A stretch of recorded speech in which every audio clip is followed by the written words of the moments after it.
Well, US President Joe Biden has said the United States will bolster security at its embassy in Haiti following the assassination of the country's president. But sending in American troops to stabilize the country is not on the agenda. For more on this and all the big stories from the United States this week, I'm joined by political analyst Joe Siracusa. Joe, as always, appreciate your time. Look, we've seen in the past 24 hours the wife of Haiti's assassinated president has returned home after being wounded in the July 7 attack. Good afternoon, Sam. Yeah, it is a very interesting time in the Caribbean area. Haiti had an attempted coup the other day, and 25 people with Colombian background, that is former soldiers. So these are specialists in violence. Went to kill the president of Haiti, and he was killed in his bed. I think they riddled him with bullets, and his wife got out. And Haiti is collapsing all around. I mean, there's this extreme poverty and hunger there, and society's broken down. It's a failed state. And the United States has a long history of intervening in Haiti to stabilize the place. Now, the president has said he has no interest in sending troops for any reason except to guard the embassy, which I think is ridiculous. I mean, Haiti is a failed state. It's a derelict state. It's wide open to all kinds of cartel influences or foreign influences. And it wants to keep the Chinese from sending vaccination crews there. There's no vaccination on the island so far. Or the Chinese to send in the Belt and Road and build something around Port-au-Prince, which is one of the great blue water ports in that neck of the woods. So it's a big mistake. And of course, not too far away, we have in Cuba, we have an uprising, a nascent uprising against the government of Cuba. A number of years ago, the United States would have come to Cuba's aid, that is the aid of protesters, very easily. And of course, after the Cuban Missile Crisis, the United States had to swear off that particular venture. But, right now, there's nothing to prevent the United States from helping Cuba. In fact, there is a political demand in Florida, which has a very large Cuban population, led by people like Marco Rubio and others, to get involved and save people from being beaten up or murdered in the streets. And the Cubans, of course, the leadership there, communist to the core, regards these people not as protesters, but as counter-revolutionaries, much the same way the Chinese regard protesters as counter-revolutionaries. That is, they're not protesting the government, they're not protesting things, they're coming for them. So they know that too. So the president is trying to do something very tricky in the Caribbean. He's ignoring the Haitians, and there are 10,000 Haitians at the Mexican border waiting to come in. And they're going to get a return ticket because the Haitians don't have a constituency in the United States, whereas the Cubans are going to get a lot more help. Now, we look further afield, and Afghanistan is falling apart at the seams.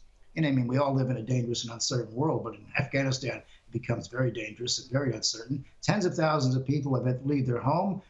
The Taliban is on the assault. CNN and Amnesty International have documented massacres of Afghan commandos by Taliban. They just shot them like dogs. And we see this going all over the country. Now, the really interesting thing, I think, is that when the Taliban returns, and they're going to return, is they're going to find out that 70% of the country is 25 years or younger. So we got people who've never dealt with the Taliban, and we got people from the Taliban who've never dealt with people like this. These people are very modern. They're on their social networks, and they're going to push back. So I think the Taliban job of suppressing women and young people and all the rest of it's going to be particularly hard, and it's going to be particularly harsh. And, I heard yesterday on one of the networks that the Chinese have protested or have complained about America's precipitous departure from Afghanistan because it creates instability in the region. So you imagine that. Beijing has even complained about it. And back home one more time, the president was entertaining Angela Merkel for her last time, her swan song in Washington, and everything was supposed to look normal again. But you know what, Sam? It's not normal. The United States not doing anything in Cuba, Haiti, or Afghanistan, and in other places. Angela Merkel and the German people have realized the United States is not as reliable as it used to be. So this idea about reliability of the U.S. as a partner, I think, has taken a beating, whether President Biden has defeated Donald Trump or not. So the president is going to have to he's going to have to stomp down on some of these problems, and he's going to have to solve them. Because right now, the United States is losing its bona fides as a leader in the free world, and other people will come forward. And as we all know, Sam, from high school physics, nature abhors a vacuum. There's always something going to come in if somebody leaves.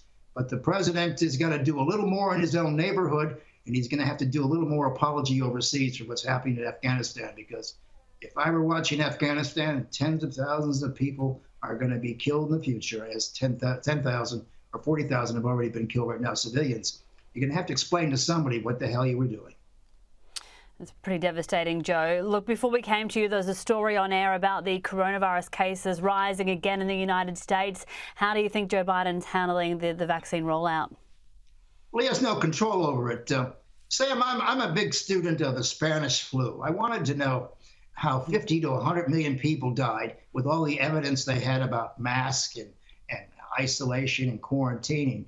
And what happens is after a while, populations, whether it was Europe, America, or Asia, they get fatigued from all these lockdowns and people telling them what to do, and they force their governments to set them loose. That is to get rid of the restrictions, because people don't want people telling them what to do all the time.